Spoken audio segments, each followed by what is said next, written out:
Good morning. देखिए काफ़ी सारी खबरें हैं। सबसे पहले अगर आप देखें तो जीएसटी रेट कट की उम्मीद अब थोड़ी सी और ज़्यादा बढ़ती जा रही है। खासतौर पर अगर आप देखें तो टेक्सटाइल स्पेस में रेडीमेड गारमेंट जिनकी कीमत 2,500 रुपये तक की होगी, फुटवेयर यहाँ पर भी अगर आप देखें तो जीएसटी 5% तक करने का प्रस्ताव है। और ये प्रस्ताव अगर आप देखें तो जीओएम की मीटिंग में यहाँ पर जीएसटी काउंसिल ने सिफारिश के तौर पर दिया है।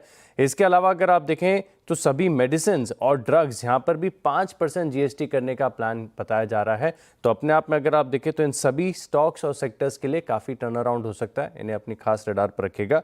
इसके अलावा अगर आप देखें तो सीजी पावर खबरों के लिहाज से ये भी स्टॉक फोकस में रहेगा, क्योंकि सानद में इन्होंने सेमीकंडक्टर यूनिट का जो है उद्घाटन यहाँ पर किया है और इस यूनिट के पीछे इन्होंने तकरीबन 7,600 करोड़ का निवेश किया है।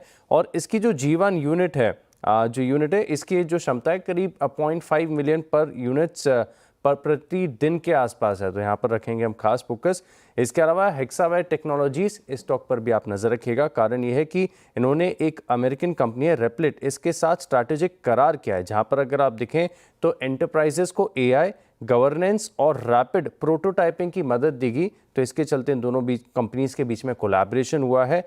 लेमन ट्री लगातार विस्तार योजना यहाँ पर देखने को मिल रही है। अभी फिलहाल के लिए अगर आप देखें तो कंपनी की सब्सिडरी ने देहरादून में करीब 98 कमरों वाली प्रॉपर्टी के लिए अग्रीमेंट यहाँ पर किया हुआ है। हिम्मत सिंह का सीड फोकस में रहेगा। 2 सितंबर को बोर्ड की बैठक है, जहां पर फंड जुटाने पर विचार किया जाएगा। और पीजी इलेक्ट्रोप्लास्ट यहाँ पर कंपनी की को होली ओन्ड सब्सिडरी है, जिसका नाम है पीजी टेक्नोप्लास्ट प्राइवेट लिमिटेड। इसमें अगर आप देखें तो सीईओ की नियुक्ति हुई है और सीईओ साहब हैं गिरीश चंद्र। तो यहाँ पर रहेगा हमारा खास फोकस। इंडस्टार यहाँ पर भी आप नजर रख के चल सकते हैं, क्योंकि बोर्ड ने अपॉइंटमेंट अप्रूव कर दिया है विनीत जैन का चीफ सप्लाई चेन मैनेजमेंट के तौर पर। तो यहाँ पर रखेंगे खास नजर।